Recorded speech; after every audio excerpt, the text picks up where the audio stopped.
15 Guyanese women who are artists, activists, scholars, teachers, poets, performers, journalists, and curators explore the relationship to migration through the literary and visual art forms of memoir, creative nonfiction, poetry, photography, and curatorial and art essays.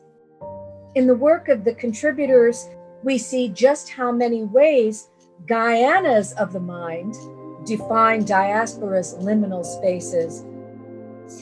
This idea of the things we carry, and this question of how can the things we carry across borders map the emotional terrain of migration.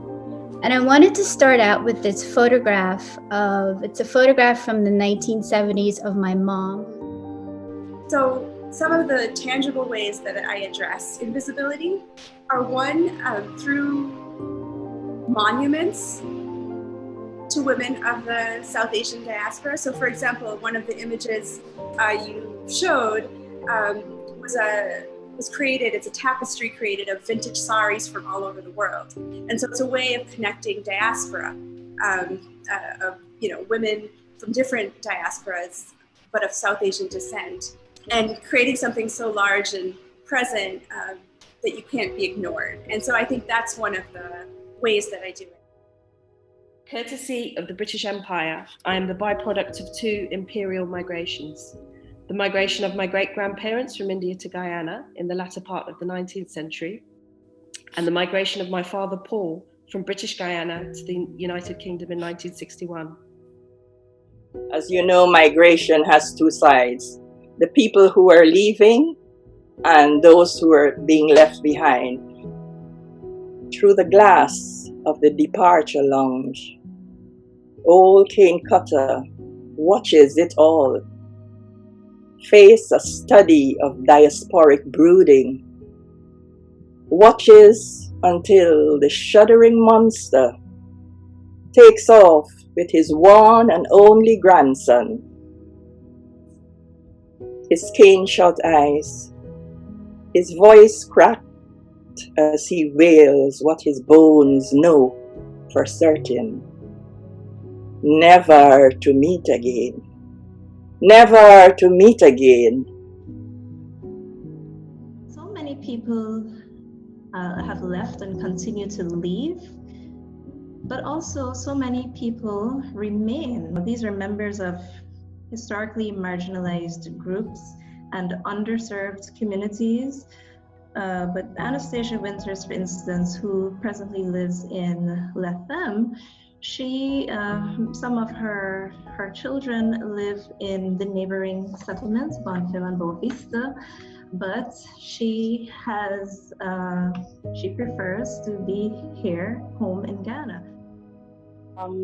But my contribution, I think it was a bit different. It was a bit more abstract because, my parents, they never felt compulsory, and I think I kind of inherited that. But in my situation, because of the career that I chose, I'm kind of forced to make these mini migrations because I think a lot of the work that I'm making now kind of to that process of upheaval and then kind of resettling and then this constant uprooting, and how that affects you emotionally. And I'm still very much tied to this country. I don't really have a desire to leave. I'm never leaving Guyana. I'm going to stay here, born and raised. That was one grandmother, but my mom and dad decided to leave. And it's something that happens in all Caribbean cultures. It's just what it is. You're looking for opportunity. The 7-year-old me was asking, how come I'm not going? What am I going to do without you guys? And so I think that was what happened. That's my story about what happened when they left, what I witnessed, what I felt, the regret. The art of crocheting is a popular recreational activity amongst Guyanese women. The act serves as a prophetic mode of maintaining home and family.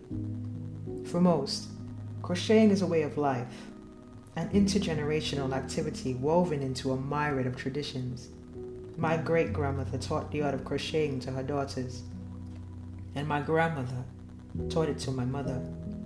although I'm an avid fan of the process.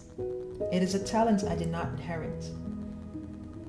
In unspoken dialogues between my mother and myself, Saturday afternoons spent crocheting illuminated the transformative nature of identity. What does the economics of homemaking mean to a first-generation American? At that age, I had a small but potent catalog of things remembered from Guyana. Today, my keepsakes include handwritten letters from grandparents, fading photographs, a blueprint for a house, and reels of jaunty Super 8 film my mother shot of my last day living in Guyana. But none of these items were left for me. They are what I took, or what I asked to have. Unlike concrete, unlike filigree, which purposefully passed between generations in my family, these other inheritances are those which I sought out and saved. What does it mean to inherit? For me, it is being a link in that chain with my name on it, reuniting things almost lost with things remembered. These notes, written over the course of 3 years, between November 8, 1973 and October 15, 1976, in cursive, have crossed borders and exchanged hands. They were written by my grandmother to my mother after she left Guyana.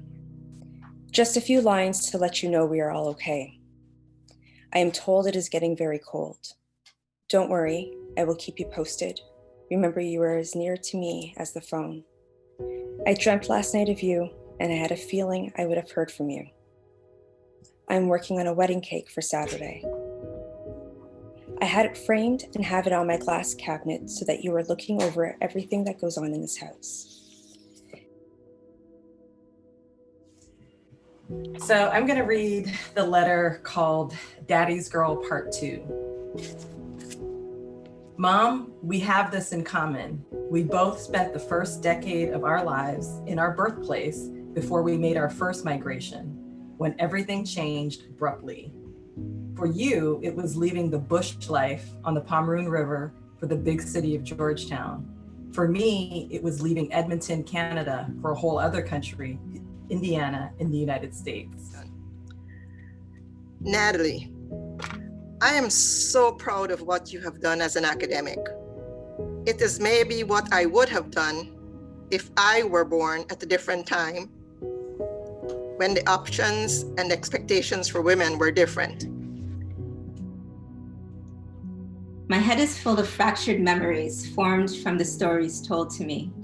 And I remember my grandmother picking fights with my grandfather, then leaving for the country where she would stay with her family for days and return with bundles of food and clothes for all the children. I can feel the danger of cycling over uneven dirt roads. I can see the sunsets of the tropics. I can hear the sounds of small creatures at night. I can taste sapodilla, mango, papaya, aurora. The stories. I'd like to share a few fragments from my chapter titled Keeping Wake, which traces my experiences returning to Guyana as an adult and the passing of my grandmother. A savage womb. Each wave, the sickness spreads. Fear eats at her body. With each mile, she is not herself. There is a new kinship. Awake, the scent of home, damp earth, smoky blankets, splintered stone, fades from her skin, replaced by blood, sweat, and bile, licked clean. Only after would come the sugarcane fields, watered with sweat, and the sweet intoxication as, distilled, it burned warm in her chest. All she wants to do is be a cannibal, spit up a new history, never die. She wants to be told. Perhaps I can draw an uncertain line between Rumsuki, my grandmother's grandmother, kidnapped as a young girl and sold into indenture, never to see her family again, and the children separated from their parents at the US-Mexico border, perhaps never to be reunited again. What I know is that Rumsuki's loss is also my loss, just as the children, grandchildren, and great-grandchildren of today's atrocities will hold this trauma in their bodies like a stone. So perhaps, even as I talk about the past, I'm also talking about the future, about what can be salvaged in the world after apocalypse.